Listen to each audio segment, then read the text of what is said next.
Good morning to all of you. Last lecture हम लोगों ने यहाँ तक देख लिया था एप्लीकेशन ऑफ रिएक्टिविटी सीरीज़ कि हम इसका यूज़ क्या करते थे। जैसे कैथोड और एनोड को डिटरमाइन करना, कौन सा एनोड बनने वाला है, कौन सा कैथोड बनने वाला है, सेल फिजिबल होगा या नहीं होगा, इस बारे में अभी हम कैलकुलेट कर सकते थे। ऑक्सीडाइजिंग एजेंट, रिड्यूसिंग एजेंट कौन कौन से हैं, कौन से ज़्यादा स्ट्रॉन्गर होंगे, आसानी से हम कंपेयर कर सकते हैं by the use of this series. ठीक है। फिर लास्ट में था डिटर्मिनेशन ऑफ रिलेटिव रिएक्टिविटी, ये सभी हमने देख लिया था, पहले की टॉपिक है सब के सब। 11th क्लास में भी आपने 10th क्लास में भी कुछ चीज़ें देखी है इससे रिलेटेड। यहाँ पे जो मेन था वो था आपका फर्स्ट और सेकंड, और थर्ड भी आप ले सकते हो, थर्ड से भी क्वेश्चन आपको मिलने वाले हैं। बाकी इन तीनों को, ये तीन आपकी इंपॉर्टेंट है यहाँ पे, इनको ध्यान से देख लेना आप। ठीक है। नेक्स्ट, अब अगला जो हमारा है नेक्स्ट हेडिंग है, उसके पहले एक क्वेश्चन करते हैं इससे रिलेटेड। जैसे calculate standard cell potential and calculate net electron exchange for the following cell. कुछ सेल दे रखे हैं, जैसे ये रहा एक सेल दे रखा है, आपको सेल ऐसे ही गिवन होगा हमेशा ही, और या तो ऐसे सेल गिवन होगा या तो एक कंप्लीट सेल रिएक्शन गिवन होगा, और आपसे क्या पूछेगा कि स्टैंडर्ड सेल पोटेंशियल आप बता दो इसका कितना बनने वाला है। तो अगर स्टैंडर्ड पूछता है, स्टैंडर्ड मतलब वो फिक्स्ड हो गए, कंडीशन फिक्स रहेंगे, जिसमें 1 मोलर सोल्यूशन होगा इलेक्ट्रोलाइट का, 1 बार प्रेशर होगा अगर गैसियस है तो।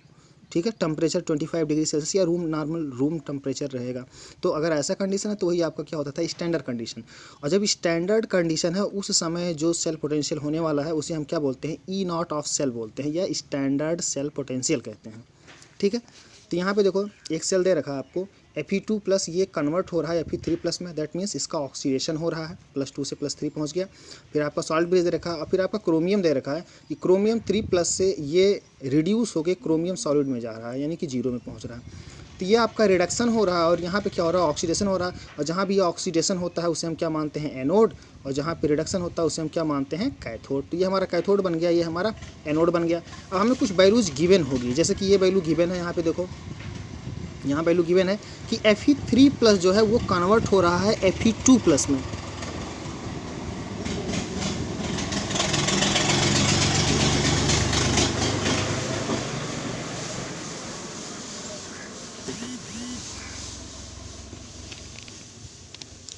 चलो फिर से यार डिस्टर्बेंस। Fe2+ जो है, Fe3+ वो कन्वर्ट हो रहा है Fe2+ में। इसका मतलब क्या हुआ, ये रिड्यूस हुआ, और रिडक्शन पोटेंशियल की जो वैल्यू उसने दे रखी है वो है -0.77 वोल्ट। क्लियर होगी बात। ये फेरस का रिडक्शन पोटेंशियल दे रखा है फेरिक का फेरस में, यानी कि Fe3 का 2 में।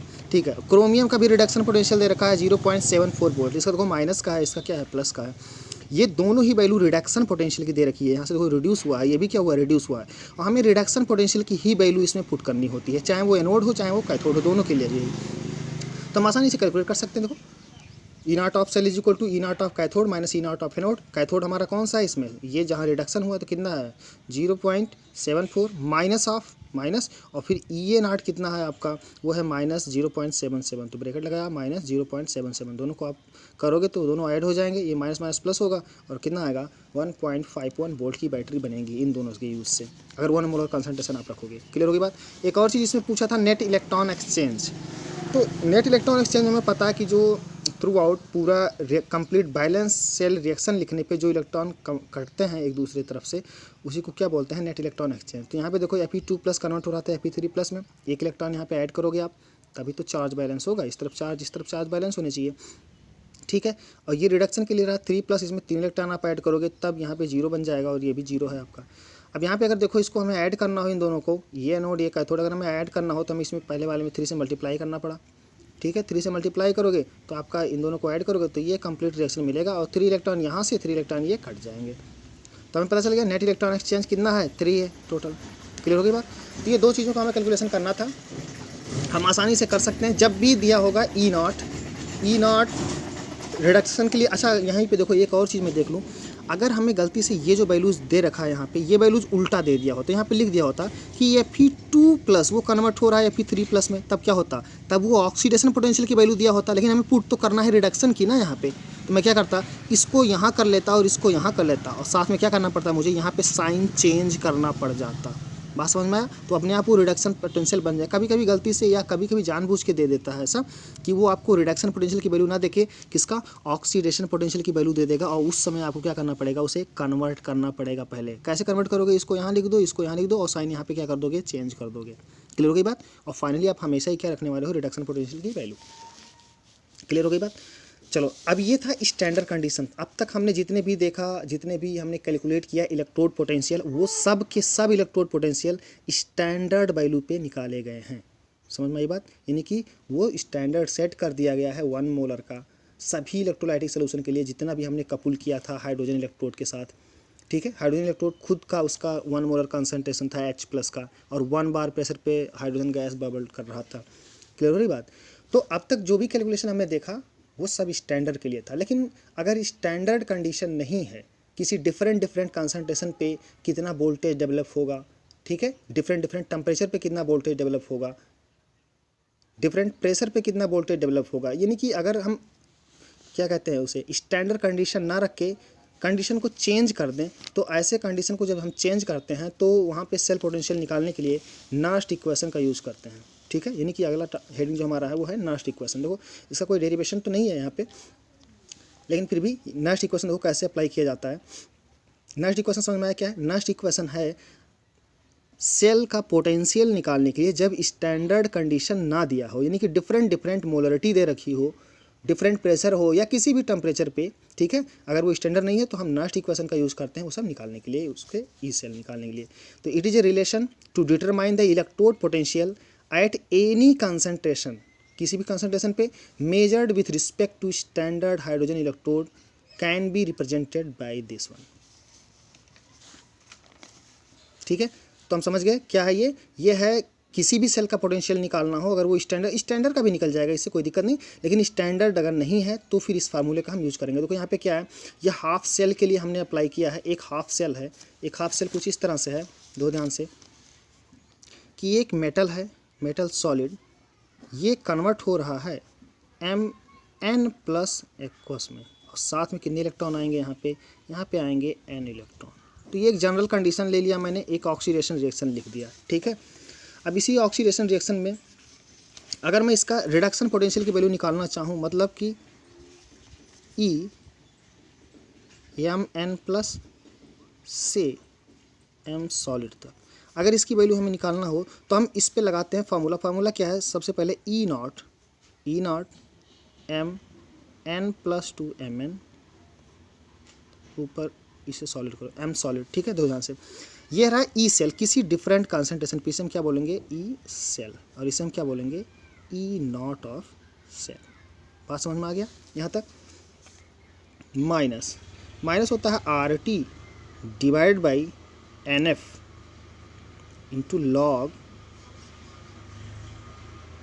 Q। समझ में आई बात?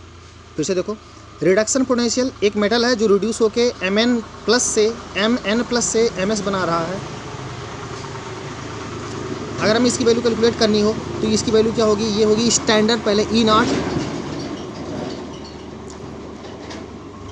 Mn+2 Ms minus RT divide by NF log Q। अच्छा, Q क्या है? Q है एक क्यूसेंट फैक्टर बोलते हैं इसे। क्यूसेंट फैक्टर हम बिल्कुल इक्विलिब्रियम कांस्टेंट में हम लोग देख चुके हैं, Kc के लिए जो एक्सप्रेशन लिखते थे, याद करो। अगर इसी में इसका मैं लिखना चाहूँ Kc जैसा एक्सप्रेशन इस वाले के लिए, तो हम क्या लिखेंगे, इस तरफ का ऊपर concentration term, that means concentration of Mn+ aqueous, ठीक, इलेक्ट्रॉन का तो होता नहीं, divided by concentration of M solid.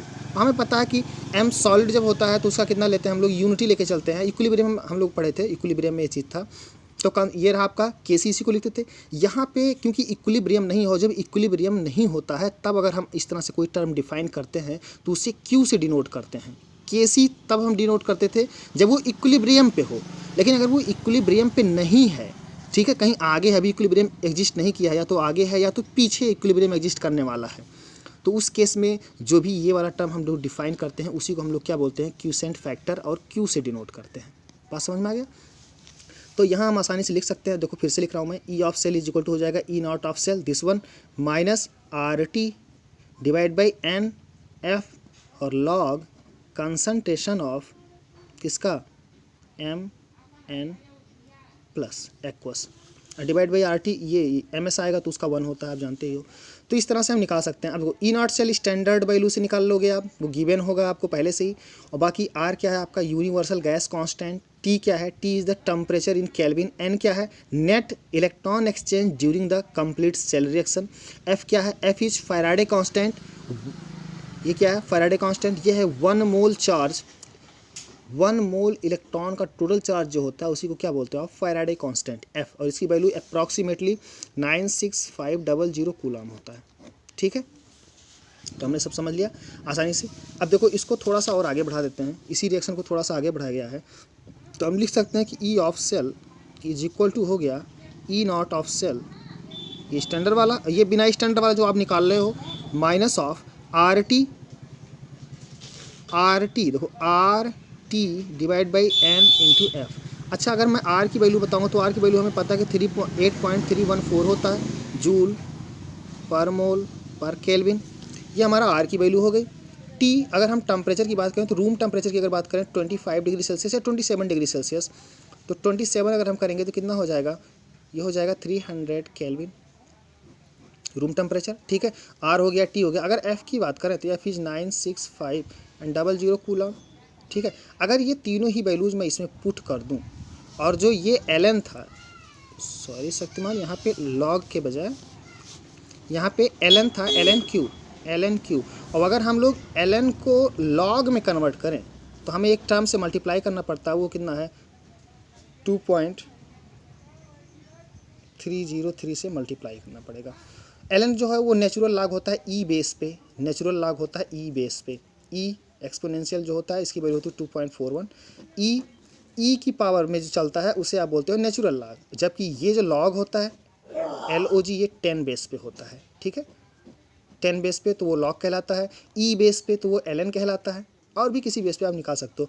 तो ध्यान से देखो, ln को हम लोग लॉग में कन्वर्ट करेंगे तो 2.303 से मल्टीप्लाई कर दोगे आप, कुछ नहीं, बस ln की जगह क्या रख दोगे 2.303 लॉग, हो जाएगा क्लियर। तो यहाँ पे हम लोग सारी वैल्यू अगर हम पुट करें, सारी वैल्यू पुट करें, तो बस एक आपको जो याद रखना है वो यहाँ पे देखो कुछ इस तरह से आता है कि E of cell is equal to हो जाएगा E0 of cell and minus RT, सारी वैल्यू अगर हम पुट कर दें तो वो होता है 0.0591 डिवाइड बाई N, और यहाँ पे क्या हो जाएगा log 10 बेस वाला। ठीक है, log Q। क्या बात समझ में आ गया?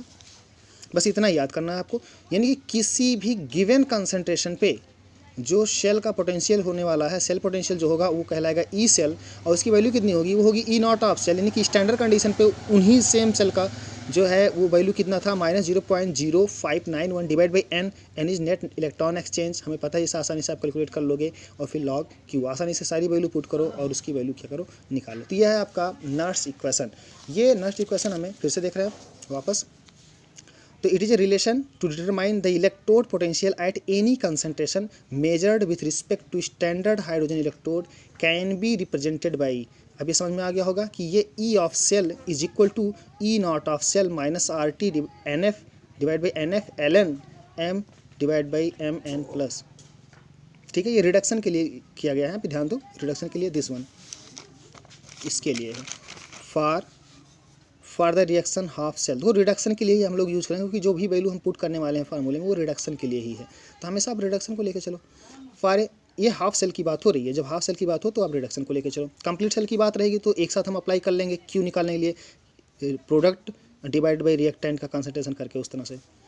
ठीक है, तो यहाँ पे देखो where R is universal gas constant, जिसकी वैल्यू ये दे रखा हूँ मैं, RT हमें पता है क्या है,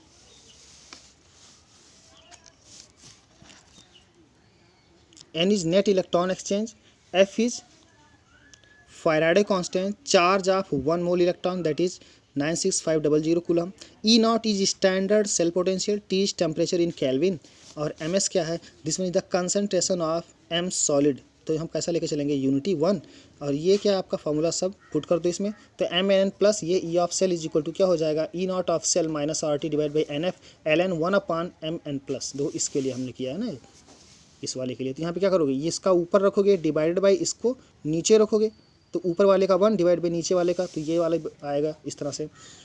क्लियर होगी बात। तो आप आसानी से कैलकुलेट कर सकते हो और इनकी वैल्यू को आप याद नहीं रखोगे।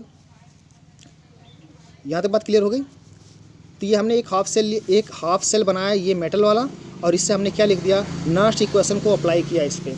तो नर्स्ट इक्वेशन हमारा कुछ इस तरह से आया, यहाँ पे इस तरह से आ गया। क्लियर हो गई बात।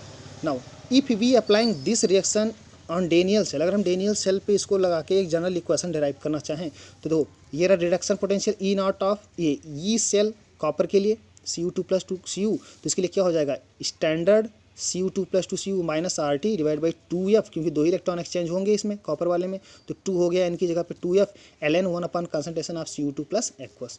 ये हो गया कैथोड पे, ये लगा दिया हमने नर्स्ट इक्वेशन कैथोड पे। ऐसे में एनोड पे लगा दिया नर्स्ट इक्वेशन। देखो Zn2+ किस में कन्वर्ट हो रहा है, Zn पे रिडक्शन के लिए लिखा गया है, दोनों के लिए ध्यान दो, is equal to E not of Zn2+ किस में कन्वर्ट हुआ, Zn पे, ये standard minus RT divide by 2, यहाँ भी 2 इलेक्ट्रॉन 2F ln और 1/Z2 + aqueous।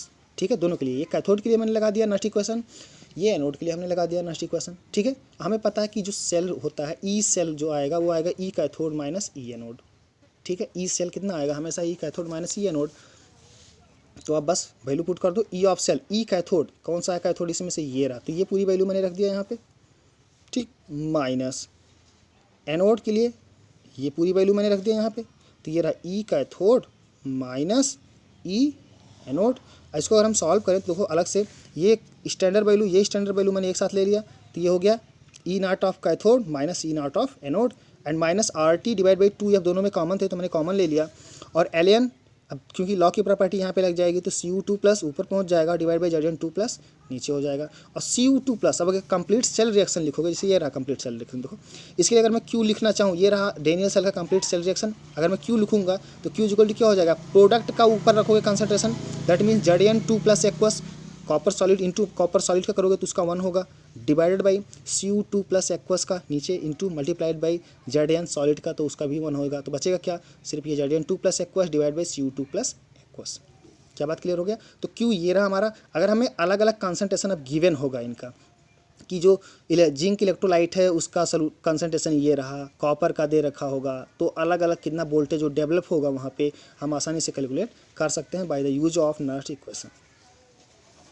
क्लियर हो गई बात यहाँ तक। तो इन दोनों को सॉल्व करो, इन दोनों को सॉल्व किया गया, सॉल्व करने के बाद E not of cell equal to minus RT divide by 2F ln Q।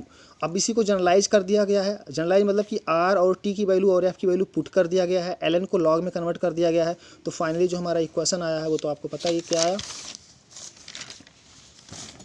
वो आया कुछ इस तरह से। देखो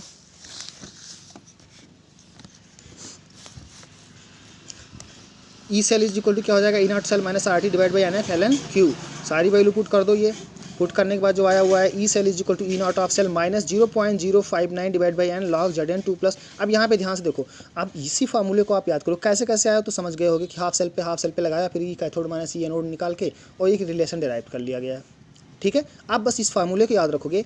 इस फार्मूले में किसी भी कंसंट्रेशन पे कितना वोल्टेज डेवलप हुआ, ये रहा स्टैंडर्ड अगर होता तो कितना होता, माइनस ऑफ दिस वन, और ये ln Q निकालना तो आप समझ गए होगे, बिल्कुल Kc जैसा टर्म होता था, वैसे ही Q है, बशर्ते वो इक्विलिब्रियम पे होता था, वो ये इक्विलिब्रियम पे नहीं होता है। इक्विलिब्रियम पे ई ऑफ सेल हमेशा 0 हो जाएगा, इक्विलिब्रियम पे ई ऑफ सेल हमेशा 0, आगे मिलेगा अभी। तो हमें बस इतना याद रखना है, याद रख पाओगे आसानी से। ठीक है, E cell is equal to this one and for a general electrochemical reaction of the type, अगर इस तरह का कोई जनरल इलेक्ट्रोकेमिकल रिएक्शन हो रहा हो कंप्लीट, तो ये आप सेल आप यहाँ पे लिख सकते हो। फिर से मैं बस Q का टर्म यहाँ दिखा दिया हूँ कि Q कैसे लिखोगे। यहाँ पे तो C की पावर C आ जाएगा, वही Kc वाला टर्म जैसे लिखते थे, D की पावर ये D divide by B and B की पावर A, ये इसका जो आपका कोएफिशिएंट है, एंड टू B की पावर B। ठीक है, तो इस तरह से आप निकाल सकते हो। एक प्रॉब्लम देखो क्या है, represent the cell in which following reaction takes place, M solid plus 2Ag इतना कन्वर्ट हो रहा है this one, calculate its E cell if E not of cell 3.17 दे रखा है अगर, तो हमें क्या करना है, कैलकुलेट करना है ई नॉट ऑफ सेल। ठीक है, तो कैलकुलेट कर लो आसानी से, हमें पता है। पहले इसका कंप्लीट इक्वेशन लिख लो या ना लिखो तो भी काम चल जाएगा हमारा। Cell can be represented as, इस सेल को रिप्रेजेंट कर दिया गया कैसे, Mg सॉलिड जो है वो आयनाइज यानी कि ऑक्सीडेशन हो गया, कहाँ पहुँच रहा है, Mn2+ में, तो ये रहा Ms सॉलिड कन्वर्ट हुआ Mn2+ में उसका मोलरिटी यहाँ पे मैंने बगल में दे रखा है, देखो मोलरिटी है, अब ये कंप्लीट सेल होता है और ये आपका क्या है सॉल्ट ब्रिज। फिर Ag+ का कॉन्सेंट्रेशन दे रखा है, Ag+ का कॉन्सेंट्रेशन दे रखा है, तो ये Ag+ ये रिड्यूस हो रहा है किस में, Ag सॉलिड में, देख लो Ag सॉलिड में। तो ये रहा हमारा एनोड क्योंकि यहाँ पे ऑक्सीडेशन हो रहा है, और ये रहा हमारा कैथोड क्योंकि यहाँ पे रिडक्शन हो रहा है। क्लियर होगी बात यहाँ तक। अब बस कुछ नहीं करना है, E0 ऑफ सेल दे रखा है, हमें क्या निकालना है, E ऑफ सेल निकालना है। तो आप बस फार्मूला अप्लाई कर दो, तो E of cell is equal to क्या हो जाएगा E0 cell minus 0.059 divide by 2 और लॉग सारी वैल्यू दे रखा है। ये रहा कंसंट्रेशन ऑफ किसका, कंसंट्रेशन ऑफ ऊपर किसका आएगा, ऊपर आएगा, देखो इस क्वेश्चन से ऊपर आएगा इसका और नीचे किसका आएगा, इसका। यहाँ पे हो गया, सारी वैल्यू मैंने पुट कर दिया, log 0.13 divide by this one square. अब इसे अगर आप सॉल्व करोगे 3.17 माइनस 0.21 सॉल्व करो, आंसर आ गया 2.96 वोल्ट। तो किसी भी कंसंट्रेशन पे, किसी भी गिवन कंसंट्रेशन पे, किसी गिवन टेम्परेचर पे आप आसानी से कैलकुलेट कर सकते हो कितना सेल पोटेंशियल डेवलप होगा। क्लियर हो गई बात यहाँ तक। ये था नेक्स्ट इक्वेशन, बहुत ही इंपॉर्टेंट है, आप इसे अप्लाई करना सीखो, 2-3 बार लिख लेना इसे ताकि आपको ये याद हो जाए। देखो ये सारी चीज़ें ये स्टैंडर्ड के लिए है, अगर नॉर्मल रूम टेम्परेचर, अगर टेम्परेचर वेरी करता तो आप ये वैल्यू नहीं पुट करोगे, बल्कि वो direct formula RT divide by NF लेके चलने वाले हो, क्योंकि टेम्परेचर यहाँ अगर चेंज हो जाएगा तो आप यहाँ पे चेंज करना पड़ेगा आपको, ठीक है। और ये तो रूम टेम्परेचर के लिए फाइंड आउट किया गया है 0.059 जो भी है। क्लियर है, ठीक। चलो नेक्स्ट हेडिंग है हमारा, वो है relationship between equilibrium constant Kc and E0 of cell. तो इससे भी रिलेटेड क्वेश्चन बहुत ढेर सारे पूछे जाते हैं। अब यहाँ पे आ गया जो कि Kc को भी यहाँ पे इंट्रोड्यूस कर दिया गया, इक्विलिब्रियम कांस्टेंट। अभी बार बार जिक्र हो रहा था कि Q क्या था, क्वेश्चन फैक्टर था, वो Q Kc जैसा ही होता है, लेकिन वो डिफाइन तब होता है जब इक्विलिब्रियम पे रीच नहीं किया होता है वो सिस्टम, यानी कि या तो इक्विलिब्रियम के पहले होता है या तो इक्विलिब्रियम के बाद होता है। तो उसी फैक्टर को जो भी Kc जैसा डिफाइन होता था उसे आप Q के नाम से जानते हो। लेकिन अगर इक्विलिब्रियम पे हो तो क्या हो जाएगा, उस समय वही सेम Q Kc के बराबर हो जाएगा, यानी कि कोई भी चेंज नहीं करना है हमें, बस Q की जगह पे क्या रख देना है, Kc रख देना होगा। तो at equilibrium E of cell is always zero, जो सेल पोटेंशियल बिल्डअप होता है वो हमेशा ही जीरो होता है। स्टैंडर्ड तो जीरो नहीं होता, लेकिन जो सेल पोटेंशियल होता है ई सेल वो हमेशा ही इक्विलिब्रियम पे जीरो होता है, क्योंकि तो कोई भी सेल तब तक काम करता रहेगा जब तक कि आपके, मान लेते हैं कोई एक इस तरह से है और इसमें एक इलेक्ट्रोड हमने डाल दिया, जब ये सेल तभी तक काम करेगा जब तक यहाँ के जो एटम है टूट के आयनाइज होके या ऑक्सीडाइज होके इस सोल्यूशन के अंदर जाते रहेंगे लगातार, और जब तक वो लगातार जाते रहेंगे तब तक यहाँ पे वोल्टेज बिल्डअप होता रहेगा या वो तब तक काम करेगा ई सेल आपका, ठीक है। लेकिन अगर मान लो कि ये अंदर जाना बंद कर दें, यानी कि कोई भी चीज़ आयनाइज नहीं हो रहा फर्दर, समझ पाए ना बात को, तो यहाँ पे जो भी वोल्टेज बिल्डअप होगा ई ऑफ सेल, जो इस इलेक्ट्रोड और उस इलेक्ट्रोड के बीच में होगा, वो हमेशा ही कितना हो जाएगा, ई ऑफ सेल जीरो हो जाएगा।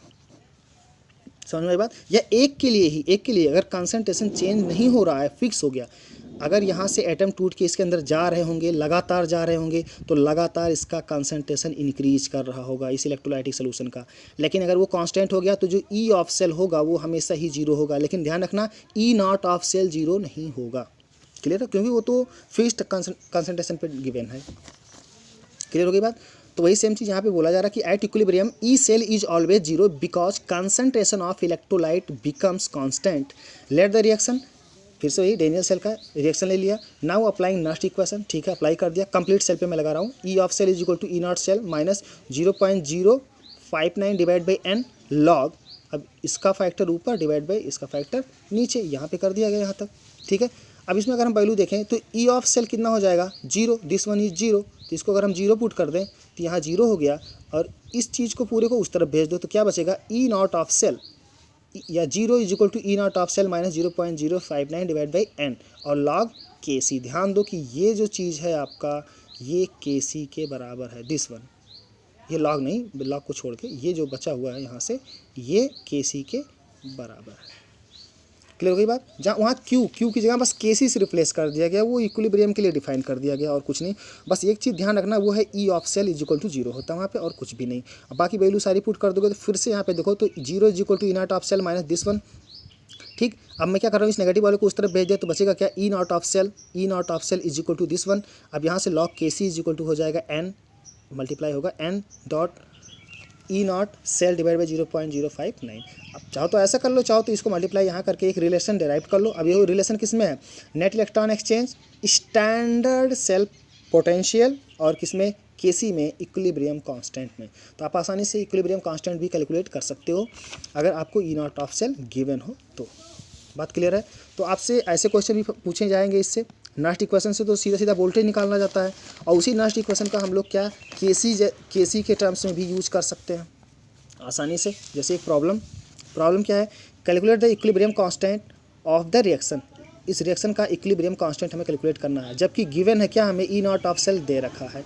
तो अगर ई नॉट ऑफ सेल दे रखा है तो सिंपली फॉर्मूला अप्लाई करो, E not of cell is equal to, ये रहा E not of cell is equal to, इसको मल्टीप्लाई कर दो यहाँ डिवाइड बाई एन, वही तो है। E not of cell is equal to 0.0591 and divide by 2 log KC. आसानी से आप यहाँ से केसी की वैल्यू फाइंड आउट कर सकते हो। ई नॉट ऑफ सेल पुट कर दो, मल्टीप्लाई करो और फिर एंटी लॉग लेके केसी को निकाल लो। क्लियर है बात।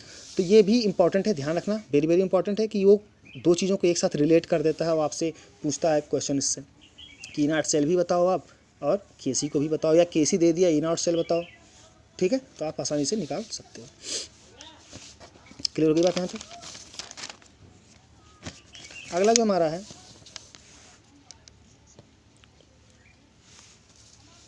वो है रिलेशनशिप बिटवीन गिव्स free energy and cell potential. चलो एक नेक्स्ट फिर से ये रिलेशन है गिव्स फ्री एनर्जी में, गिव्स फ्री एनर्जी, और फिर से किसमें, सेल पोटेंशियल, वही ई नॉट ऑफ सेल, ठीक है, या ई ऑफ सेल, इनसे रिलेट किया गया है।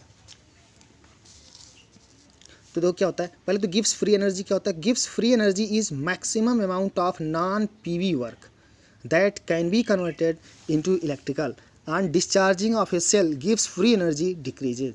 गिव्स फ्री एनर्जी होता है non PV work. Non PV work मतलब जहाँ पे मूवेबल पिस्टन ये सारी चीज़ें नहीं होती हैं, जैसे कि कोई केमिकल एनर्जी स्टोर किया हुआ और वो कम्प्लीटली आप किस में कन्वर्ट कर सकते हो, इलेक्ट्रिकल एनर्जी में कन्वर्ट कर सकते हो। तो इसे हम क्या बोलेंगे, नॉन पीवी वर्क। तो जितने भी एनर्जी उसके अंदर स्टोर होती है वही आपको क्या कहलाती है, गिव्स फ्री एनर्जी। और ध्यान दो, गिव्स फ्री एनर्जी वो मैक्सिमम एनर्जी होती है जो नॉन पीवी वर्क के थ्रू मिलती है, यानी कि डायरेक्टली उसे हम इलेक्ट्रिकल एनर्जी में कन्वर्ट कर सकते हैं, यूजफुल वर्क में यूज कर सकते हैं उसे, ठीक है। कुछ भी नहीं, इसे थर्मोडायनेमिक्स में आप पढ़ोगे गिव्स फ्री एनर्जी अच्छे से वहाँ पे।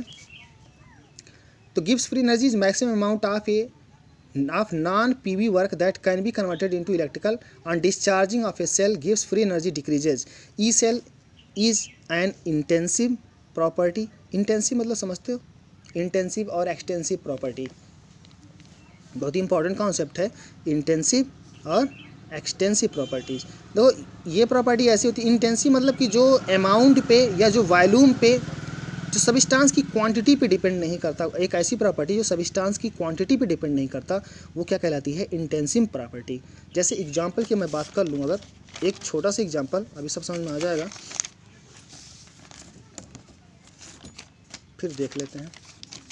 मान लो कि मैंने एक चैम्बर ले लिया, एक बर्तन ले लिया, और इस बर्तन में क्या किया, ढेर सारे वाटर भर दिया, वाटर फिल कर दिया इसके अंदर मैंने, ठीक है, और इसे क्या कर दिया, हीट कर दिया।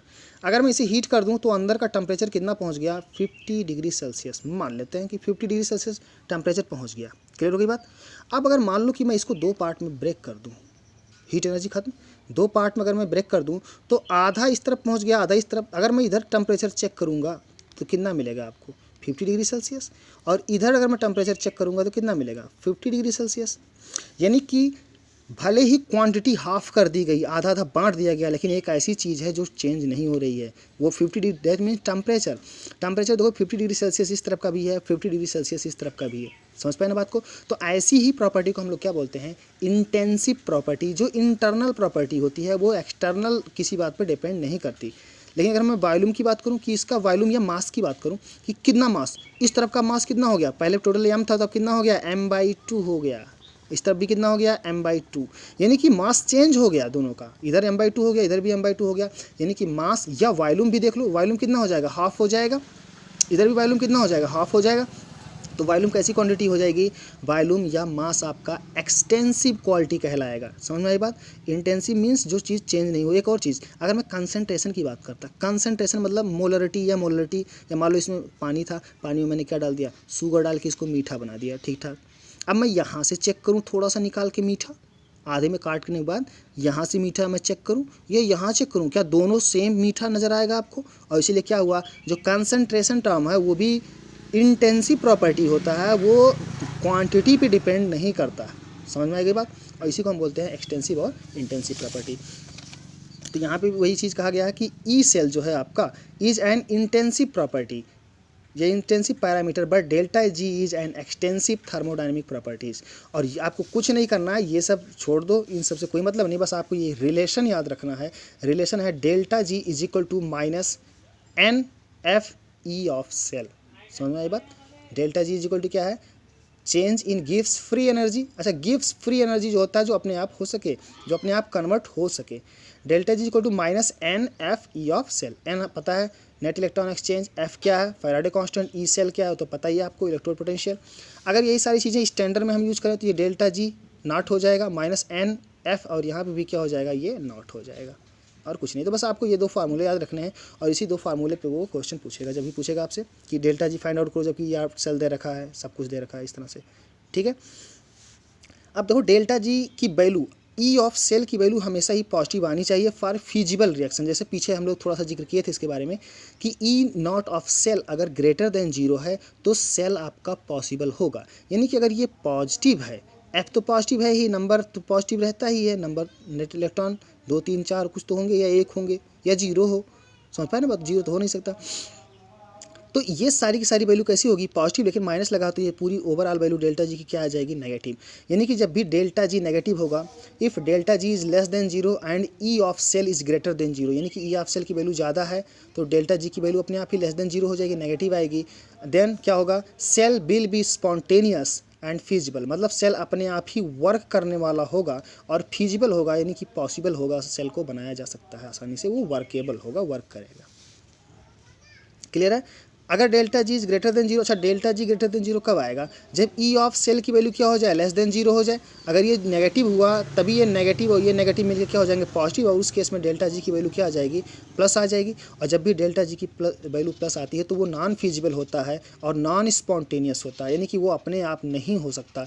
तो डेल्टा जी सिर्फ और सिर्फ मेजरमेंट कराता है हमें फिजिबिलिटी का या स्पॉन्टेनिटी का। ठीक है, डेल्टा जी अगर ग्रेटर देन जीरो आएगा तो वो नॉन स्पॉन्टेनियस होगा, लेकिन अगर डेल्टा जी लेस देन जीरो आया तो वो स्पॉन्टेनियस होगा।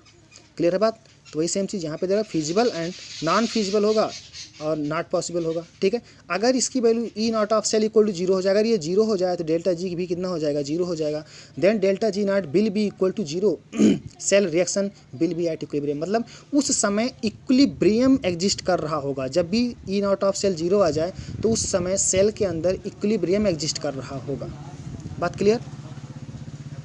ठीक है, तो यहाँ तक हमने समझ लिया, बाकी नेक्स्ट देखते हैं।